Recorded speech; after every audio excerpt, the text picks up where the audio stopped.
Hey, Christopher Tipper with Hunter Benefits Consulting Group here.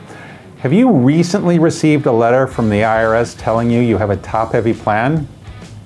Okay, do you need to worry about it? Probably not. Do you need to panic? Absolutely not, all right? A top-heavy plan is not necessarily a bad thing. If you get the letter from the IRS telling you you might have to make you might have a top-heavy problem with your plan, contact us and/or your friendly neighborhood compliance shop who's helping you with your plan, whoever's helping prepare your Form 5500. The bottom line is, don't panic, don't call your CPA, don't call your financial advisor, we love all those guys, but call the company that's helping you fill out the 5500 and doing your compliance work for you, because having a plan that is top-heavy is actually not a bad thing. You don't fail the top-heavy test. You may have to make some extra contributions. You just have to have a look at it. Actually, our goal when we're designing our plans is we want them to be top-heavy. We would like to have most of the assets with the owners. It's not necessarily a bad thing. So again, don't panic if you get a letter from the IRS about your plan being top-heavy.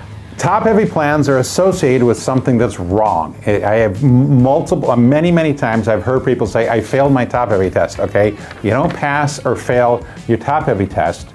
The only thing you can fail at is not making the minimum contributions that a top-heavy status would require. All right, so once upon a time,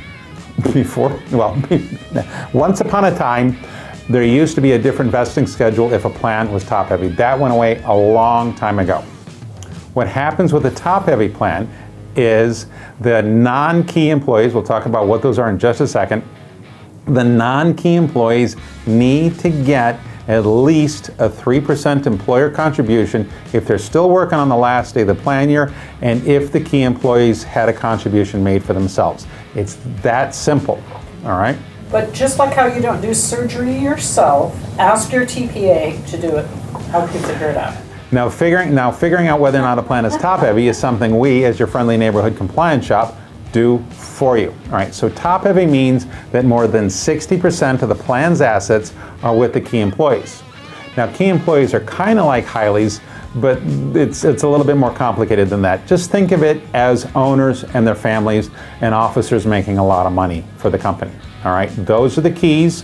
You can be a highly compensated employee, not be an officer, not have any ownership. You are a non-key employee.